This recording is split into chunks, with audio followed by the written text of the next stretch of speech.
Welcome to Asian Book Club, where we highlight Asian and Asian American authors. We are your hosts, Jamae and Sabangan. and I'm Stephen Park. And today we're on our fourth and last read of The Storm We Made by Vanessa Chan.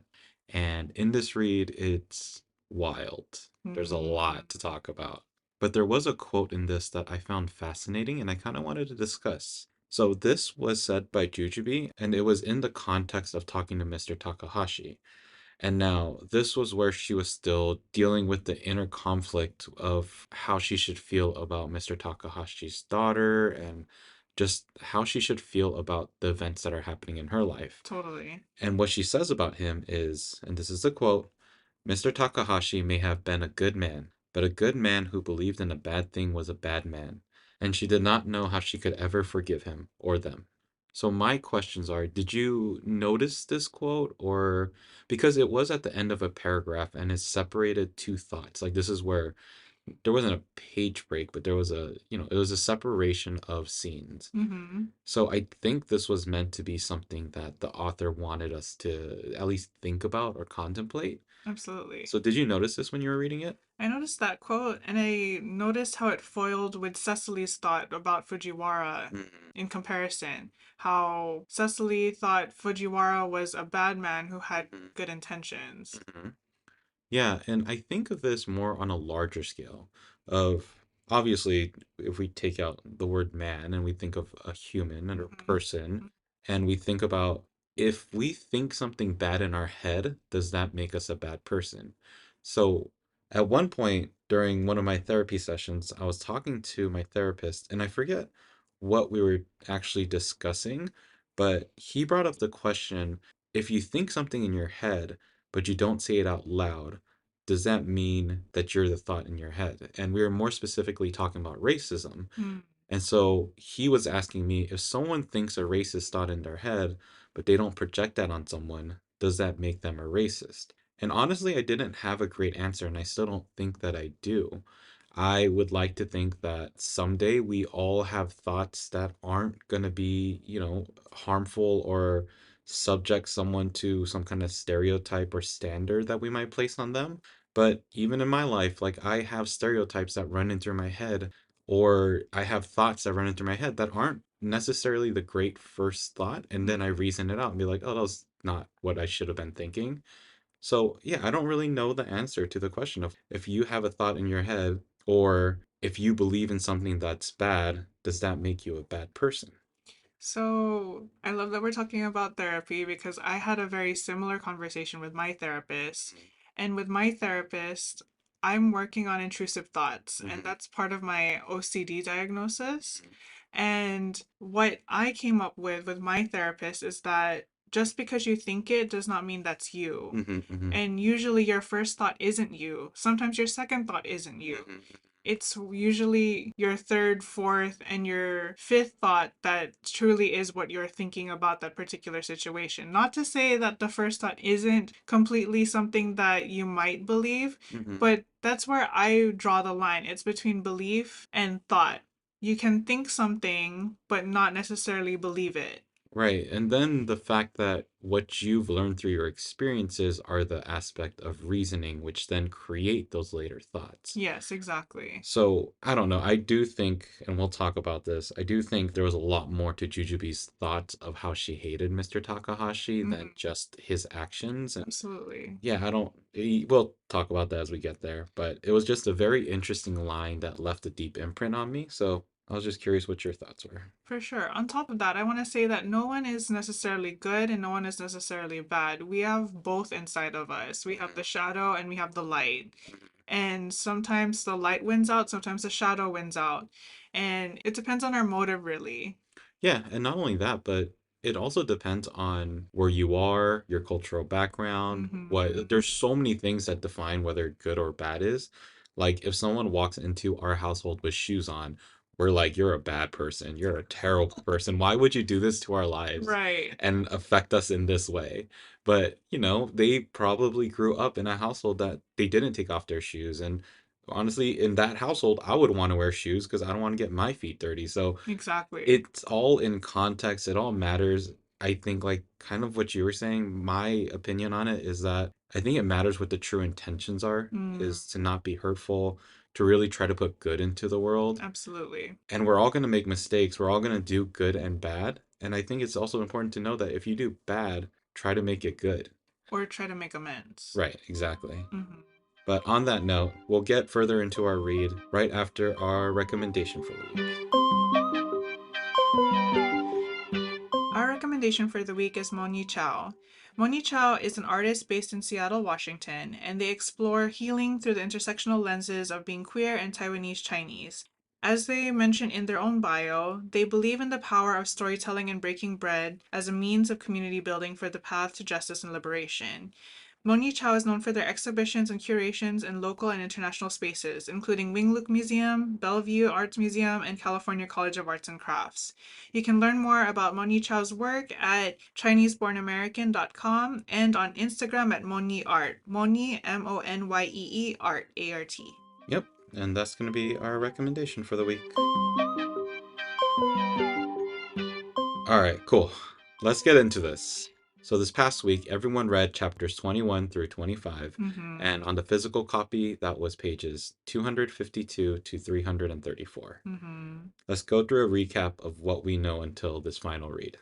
So before, we learned that Cecily and Fujiwara had a more intimate relationship until he disappeared again, leaving behind both Lena and Cecily. Mm-hmm. We also found out how the boys at the Kanchanaburi labor camp murdered Master Akiro, and they all became restless around Abel. And finally, Jujube was trying to continue life as usual, even as Jasmine was still missing. Right. And we also see this beautiful friendship that forms with Cecily and Lena. Mm-hmm. We see Cecily's life being pulled apart because everything seems to be breaking down with, like you said, with Fujiwara leaving and now with the birth of this new baby that she's having that she doesn't know whether it's Gordon or Fujiwara's. Right. But we move on into what the final chapters are, which is, I think, a resolution of everything that's come together with this book. Exactly. And as a quick content warning, there is mention and instances of death. Right.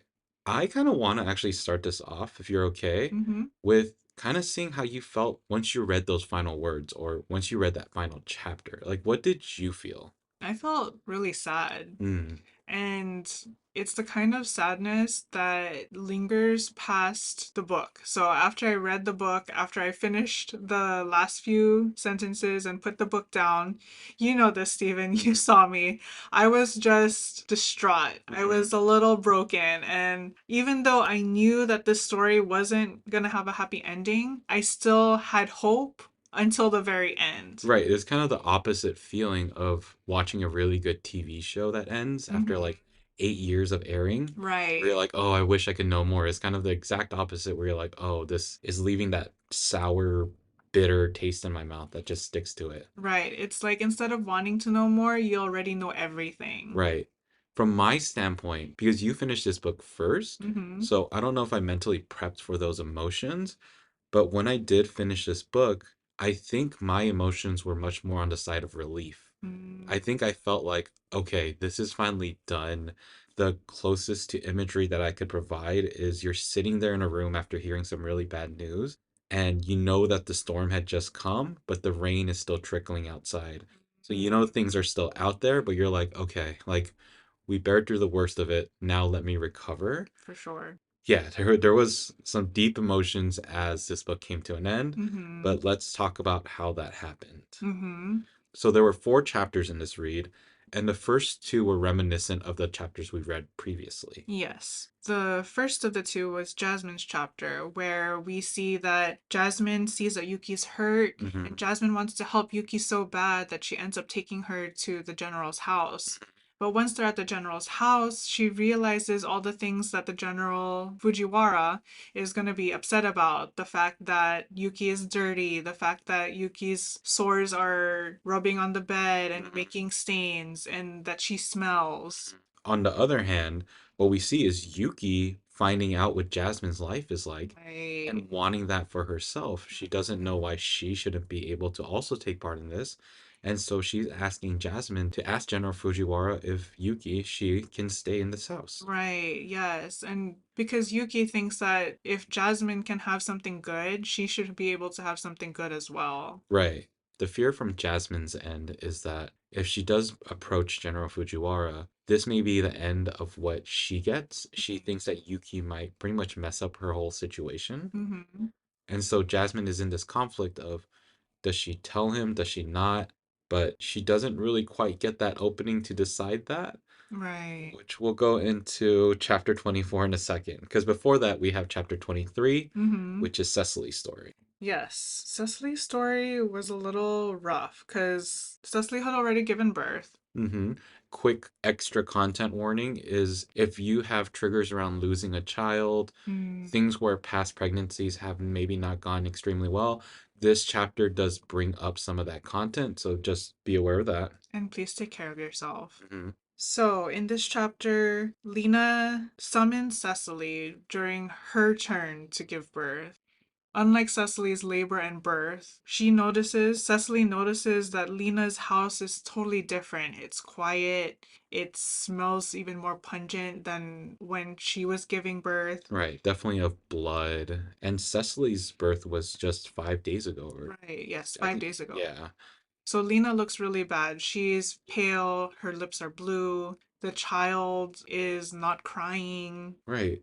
And fairly immediately, Cecily understands that this is wrong Mm-hmm. and is starting to ask questions.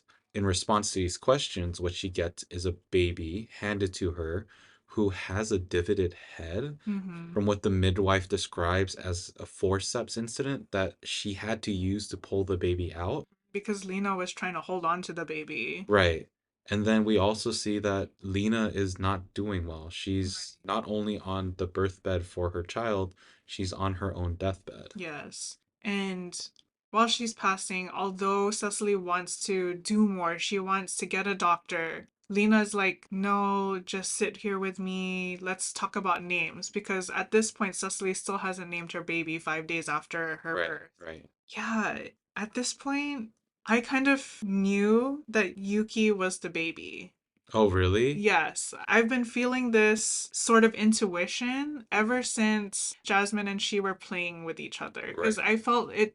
I felt as though it couldn't be a coincidence that they were such close friends and that they lived so close to each other. Mm. So we'll talk about that as it comes, but in this instance, there is one more big thing that happens, and that is as Lena is on her last breath, she asks a request out of Cecily. Yes. And that request is that Cecily watch over her baby until General Fujiwara comes back. Hmm. When Lena passes, the midwife is holding the baby looking at Cecily, and Cecily's response is that she has enough going on at home. This isn't her child, it's not her responsibility, Right. and turns her back not only on the baby, but on the request that Lena had put onto her. Exactly. And even though we know this already, we knew that she doesn't take the baby. I still felt the betrayal. I felt betrayal, but I also felt the selfishness had once again come into play. Like, this was so on point with the character that has been being built Right. by the author for Cecily. Right. Is it would have been weird if there were any other scenario because Cecily is so much about herself. She Hmm. doesn't really care about others, and even as much as Lena put into their relationship, Cecily kind of showed up, but when she needed to really show up, she turned her back. Exactly. And it was usually Lena who put in all the effort, not Right. Cecily. Right, right, right. All right, chapter 24. Let's go. Okay. So chapter Okay. 24 is different. Chapter 24 is no longer one narrative. It switches narratives almost every 2 pages or so, and we see everything starting to come together. So one is, okay, let's just get this out of the way. Gordon dies at some point within this. They don't really talk about it at all. He's been a He side character. he went into a coma. Jujube was distraught. Cecily was not. And he does pass quite quickly. Right. But it's not mentioned really, besides at the very end when they're like, Abel, Gordon and Jasmine would have been so proud of you. And it's like, oh yeah, okay, I guess he's gone. But okay, Abel's story. This is a lot. Yes. Where we left off last time were all the kids in that camp.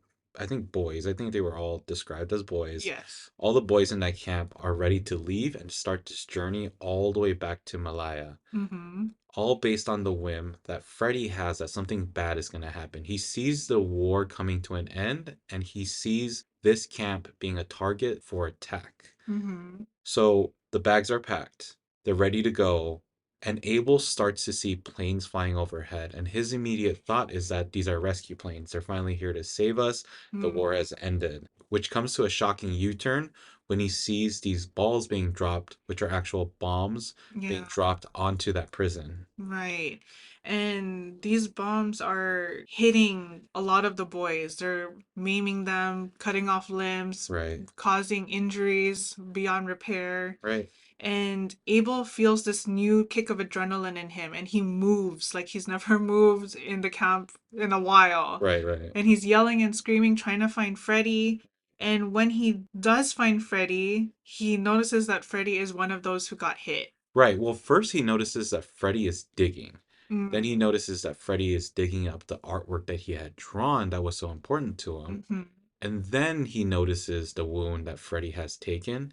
And I really loved how the author described it because we don't know what these characters know. We only know what we're given in terms of information. Right. And the author explains it well that there's no medics in this camp. But No. because of that, the boys now know what conditions might be more life threatening than not. Yes. And so when Freddy is digging up these papers, he knows that he's going to die Mm, because of the wound that he has sustained. No one had to tell him that. It's just something that he now knows. right.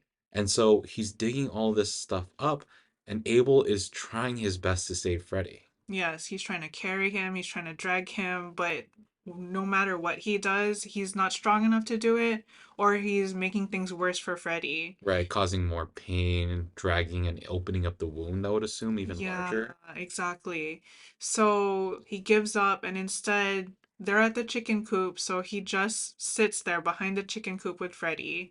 And they sit there, and Abel is trying to comfort Freddy, telling him, "No, you're going to get through this. I'm going to find help." While Freddy's like, "I don't think so." Right. And so, in order to comfort Freddy, Abel starts singing to him his Right. favorite song.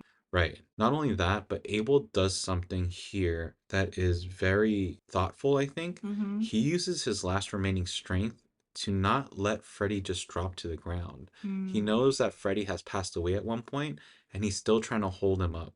And yeah, it talks about how much this hurts him to be in that position with Freddy's body weight on him, right. but he still does that for Freddy. Right. And he lays him down gently on the ground. Right. Which then changes once these airplanes land with the Mm-hmm. bombers coming down Ugh, and all these white men. yeah, with these pilots of these planes come out and they're taking like selfies of the destruction that they cause. And by destruction, these are all the boys' dead bodies, all their limbs. Right, not even the people that they were supposed to be killing, like not even their Exactly. enemies. No, They're taking photos of the land that was destroyed with the civilians that they've murdered. exactly. And in this scenario, Abel sees this happening, and I don't really quite get why he does this. I don't know if it's out of fear. I don't know if it's because he thought there would be another ending to this, but he runs in the other direction. He runs away from these planes where the pilots do seem like they're giving assistance to the other boys. I guess, but when I read this, I understood Abel's thinking. If these men would bomb any random place and come in and be happy go lucky, I Hmm. wouldn't trust them either because they just killed my friends. But did you see that map?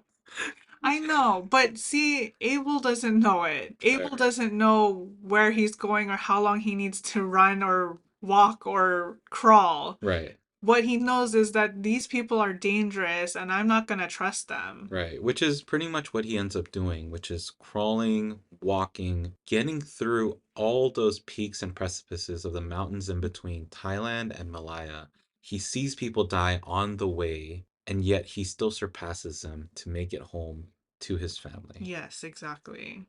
So, Abel's story, I wouldn't really call it a happy ending, but has an ending where he lives. Yes, he lives and he's reunited with his family. Right.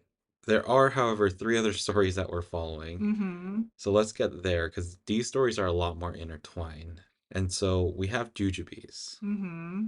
Jujube, as we've been talking in the past two reads, has this love-hate relationship with Mr. Takahashi. Mm-hmm. She appreciates him, she appreciates his friendship, Mm-hmm. but to her, he kind of represents the enemy at some points because, like we talked about earlier in this episode, he is a good man who believes in bad things. Right. And that bad thing is Japanese occupation. Right. Not only does he represent the enemy, though, he represents the good that's happening to people that are the oppressors. He Right. represents how other people are living well while her life is in such distraught. Exactly, exactly. So the way that she feels that she can deal with this is to poison Mr. Takahashi and to watch him die pretty much. Exactly.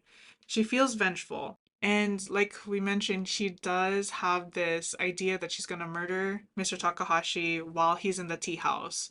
So she takes raw taro root, which we know is not safe to eat without being boiled. Well, I don't know if everyone knows that, Okay, but if you don't know that, now you do. yeah, don't eat taro root from the ground. Also, the taro drinks that you're drinking, whether you call it taro or taro or whatever you call it, Mm-hmm. those are all boiled so that the poisons are taken out of them, Exactly. or they're fake artificial flavors of taro. Exactly. So, yes, taro is extremely poisonous. It has cyanide in it if you don't boil it out. But go on. So Jujubee takes this root and shaves a bit of it into his tea. And what she planned to do was just drop it off and go away so that she didn't have to watch him die. That it would be like a quote unquote accident. Mm-hmm. But what ends up happening is that Mr. Takahashi asks her to sit with him. Mm-hmm. And he does this because he wants to read Ichika's letters to her. Right, and he's very excited.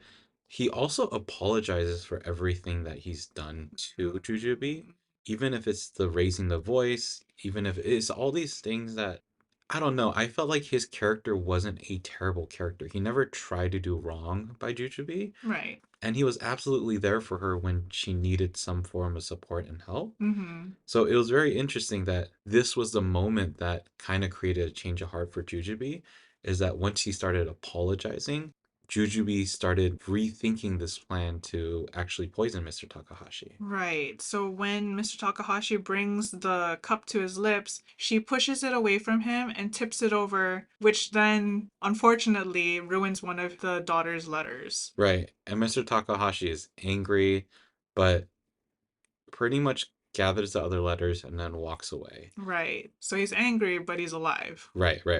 And yeah, and I don't think Mr. Takahashi ever knew that this drink was gonna kill him. Mm-hmm. There was no point where Jujubee tells him this, No. but that pretty much brings the relationship to an end for those two. Right. Except for the fact in the very end of this book, what we see is that Mr. Takahashi must care for Jujubee because he does end up giving her this bound calendar that Mm-hmm. he talks to her about wanting to open this business up with his own daughter, Ichika. Yes. Yes. And the inscription is Takahashi and Daughter Publishing. Right, Or exactly. press?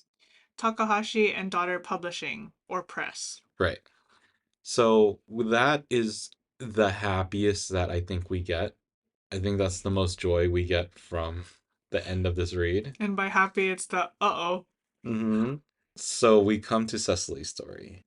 Cecily's story is the most complex, the most focused on, and just the saddest one, I think, of all of this. Yes. And the way that we start off is that Cecily is finally ready to start getting help because Mm-hmm. Jasmine's been gone for, I don't, like 3 months or so. She's been gone for a while. She's been gone for 2 2 weeks. weeks? Okay. Yes. So Cecily is finally ready to ask General Fujiwara for his help. Mm-hmm. She comes out of her room, and at that moment, Jujubee comes up to her, and I can't remember what Jujubee was trying to do. Jujubee was trying to wash her mom because she hadn't been bathing, she hadn't changed clothes. Her clothes are stained and They she stink. smells. Yeah, Yeah, she sour smells is really, this. yeah, Yep.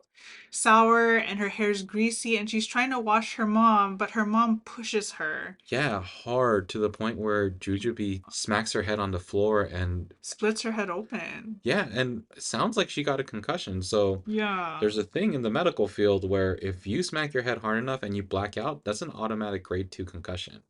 So, Mm-hmm. she's not in a great state. So neither Jujubee nor Cecily are in a great state of mind for Nope. two different reasons. Yup. But Cecily is going on this hunt. She's gonna go to Fujiwara's house. She is determined to enter that house, even past the houseboy. And as she enters the doors, she hears the sound of little girls, Mm-hmm. and she's immediately thinking that Fujiwara is gross, like he's a Right. pedophile. Yeesh. So she runs up to the room because she has to save these girls, but little does she know that that is Jasmine and Mm-hmm. another girl. Right. And so when she does open the door, all she sees is Jasmine at first. Mhm, mhm. And she's trying to hug Jasmine. Jasmine notices how Rank. rank her mother is, does not want to be hugged by her. Well, Jasmine's also in this in between of I don't know if I want to go home with my mom Right. or stay in this beautiful house with a nice bed Yeah. where she said it feels like laying on it is like fairies being in the clouds. I'm like, Hmm. yeah, that sounds much nicer. For sure, for sure. As opposed to a mat on the ground. Right, exactly. So Cecily sees Jasmine, and in marches Fujiwara. Right, into his own house. Mm-hmm. And I think Fujiwara says something like, I see everybody's here. Exactly. As cocky as he can be, as confident as he can be. And when Cecily was about to charge at Fujiwara, Yuki grabs onto her leg.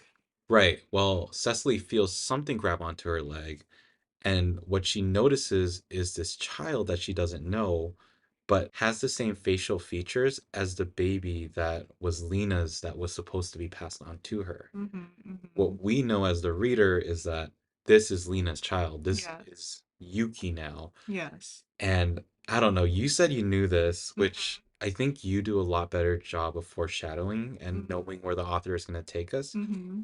I was completely taken by surprise, and I had one of those moments where the reels of the past just started zooming into my brain. And I was like, oh yeah, like Jasmine and Yuki are the same age. Yes. Yuki is Japanese because Fujiwara is Is Japanese. Japanese. And these girls have this bond that you just can't explain. Mm-hmm. So Yep. it Yep. absolutely blew my mind. For me, it was a major twist that I was not expecting. Mm-hmm. And so here's when things get a little messy in that Cecily and Fujiwara are starting to fight. Yuki doesn't want them to fight. Yuki saw Jasmine hug Fujiwara, and so she wanted to do the same. Right. And when Yuki hugged Fujiwara, Fujiwara smacked her. Right. Along with that comes this conflict between Fujiwara and Cecily that's been building up for a very long time. Yes. And so they're yelling at each other. And in the midst of that, Yuki and Jasmine escape off and run away. Yes, they run away to the wheelbarrow. Right. The wheelbarrow that brought them comfort. Yuki and Jasmine are in a bit of a quarrel themselves Mm-hmm. because Yuki sees the life that Jasmine has. Jasmine is just wanting to be with Yuki, whatever that means. But she also wants a life for herself, wants Right. the pleasures of being in comfort. Right. She wants to be in a place of comfort without having to comfort others. Right. Within this mess, we get chaos. We Mm-hmm. get Yuki going off to get buns, Jasmine walking around this place that is prostitution It's a area. brothel, Yeah, it's a brothel. They describe it as something else a comfort too. station. Comfort station, where she has no idea where she's going. She's lost. And finally, Yuki finds her again. Mm-hmm. And just when they start to settle down, and I think they go back to that wheelbarrow, that's when these flames arise. And it's the flames that are going to engulf not only that entire area, but flames that engulf the two children. Right. Which then brings us to the end, where Abel returns home. Abel finds out that both Gordon and Jasmine have passed, and that there's only Jujube and his mother now. Right. And they're living in not, I don't know, it doesn't seem like they're living in joy. No, not at all. The word that he uses is anguish, and it seems to weigh on his mother's shoulders, and it weighs down on Jujube's eyes. Right. We also, through Abel's eyes, see the selfishness of the human character, where he is trying to honor Freddy's last will Mhm. of trying to get these pictures that he's drawn. And so finding if he can get the contact for his parents, his brother, like Family. yeah, his entire family. And people show up to the house, but in the hopes that there's money involved. Mm-hmm. And so by the time Abel shows them these pictures, no one's interested, and No. they're not truly Freddy's parents or family or Family. whoever it is. It's a lot. We end up with characters that are broken. We end Yes. up with characters that have passed away now. We Mm-hmm. end up with a country that has been harassed and molested by two different colonizers, Mm-hmm. and their safety comes in the first colonizer regaining that land back. Right. It's just a lot. It's very heavy. It's a lot to process in one sitting, but it's a lot to process over the years for these characters. Right. So, what are your thoughts on the story overall? On the story overall, I think it was beautifully written. It was Mm-hmm. written in a way that kept me interested and kept me stuck on the characters and their development. Mm-hmm. And other than that, like we said, it was heavy. It was a lot of emotion, a lot of emotions going through it, a lot of emotions at the end. Mm-hmm. I honestly thought that the story started off a little slow and a little confusing, like we discussed in our first read. And that might be a me thing because I don't do well with time jumps. I don't do well with multiple characters being introduced all at once. Mm-hmm. What I did notice is that as the story was building, everything started to become more and more clear. The way that the author writes is extremely beautiful. Her metaphors and her analogies are so spot on and such a great visual representation of things that are going on. Yes. We get the stories of these lives that are in such anguish, and yet we're able to feel every bit of what they're feeling through Mm-hmm. what she's given us. But most importantly, I thought that the way that this book had climax was amazing. I was expecting the climax to happen over three, four chapters, something that we read and then it finally goes over that hill and it Mm-hmm. calms down. Instead, what we get is a massive climax within, I think, 50-ish pages, Yes. chapter 24, Mm-hmm. and all the most major events happen right then. Yes. And it turns into something that you just can't put down. And you want to put down because it's so awful, but you're like, all right, I need to, like, what is going to happen on that next page? What is going to happen to this character? And the author does a great job of drawing us into that world. Exactly. Which moments in this story were the most memorable to you? I think the moments that were the most memorable were the smaller ones.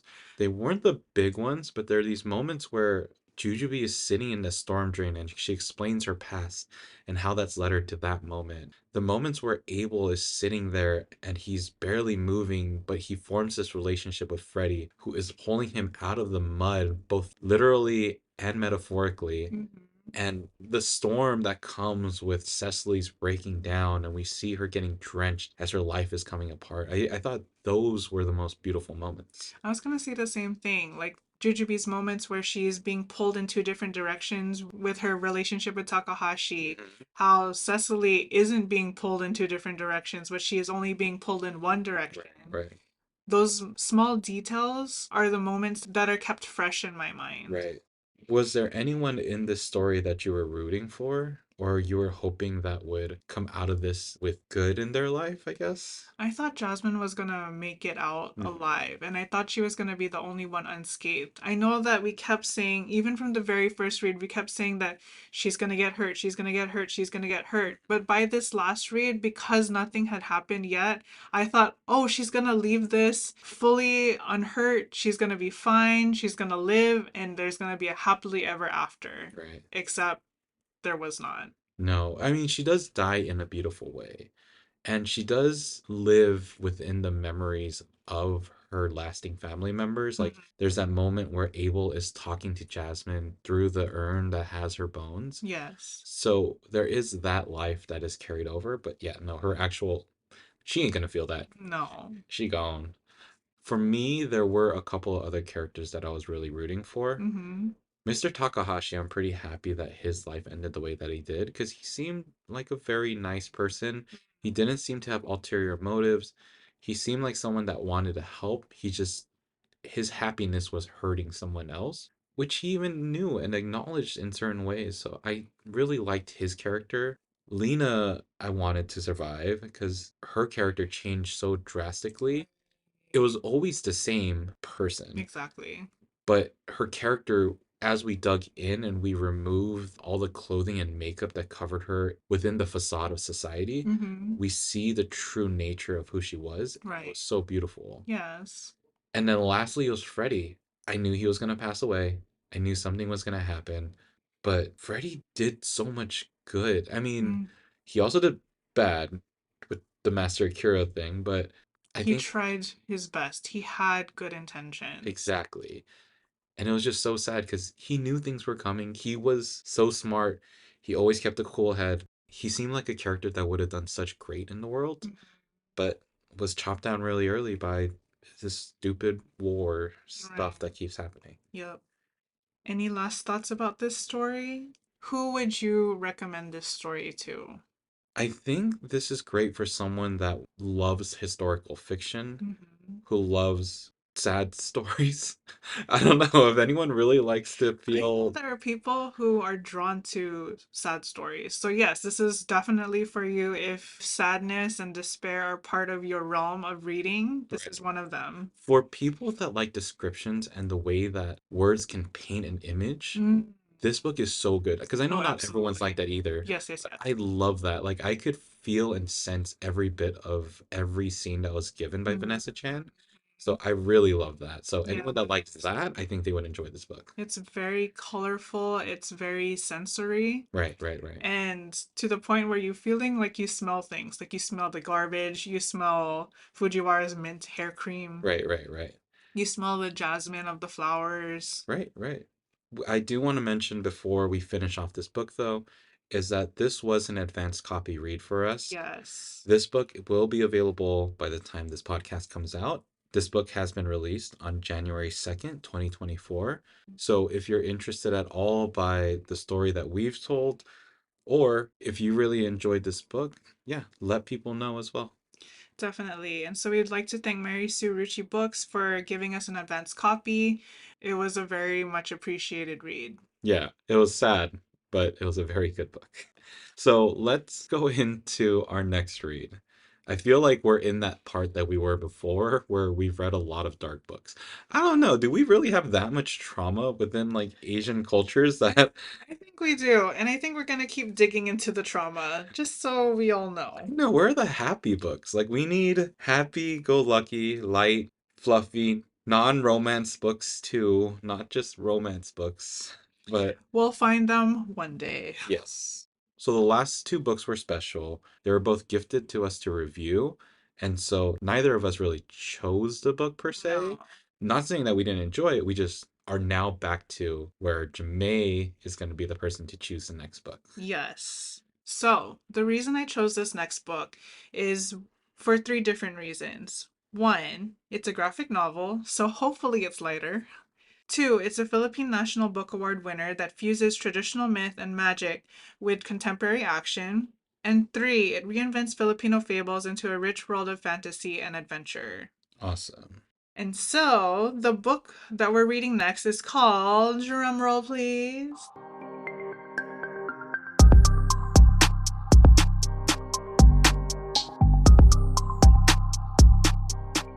The Mythology Class by Arnold Are. So, a little bit about the book. On the book cover, the mythology class follows Nicole Lacson, an anthropology student at the University of the Philippines. When she is summoned to a secret meeting by the mysterious Madame Encanta, Nicole finds herself face to face with living creatures from mythology and folklore that she never imagined existed in real life. Tikbalangs, capres, and a range of encantos, fantasy figures from her grandfather's bedtime stories challenge her previously held notions of reality. Nicole embarks on a quest through the streets of metropolitan Manila with a ragtag crew of college students. With guest appearances from legendary Filipino heroes like Sulaiman, Kubin, and Lamang, Nicole's class must face down and repel an ancient evil. The mythology class features world building of the highest order, balancing the scope and magnitude of an adventure epic with the humor, warmth, and insight of a classic coming of age tale. A little about the author. Arnold Are is a multi talented comic book artist and writer. Along with comic book work and graphic novels, he has worked on illustrations and designs for various clients as well as dabbled in animated videos. Arnold has won National Book Awards from the Manila Critics Circle for the Mythology class and Trip to Tagaytay, which were both released under his self owned Tala Comics Publishing. And so for our first read, we are reading pages 1 to 113. Yep, so that's going to be our next read. We're going back to our graphic novel, and hopefully it's a little bit lighter. Hopefully it's a little bit easier to digest, where you don't have to sit in the dark for the hour after you finish reading. But I don't know. We'll see how it goes. I'm excited. Yes, yes, I'm excited too.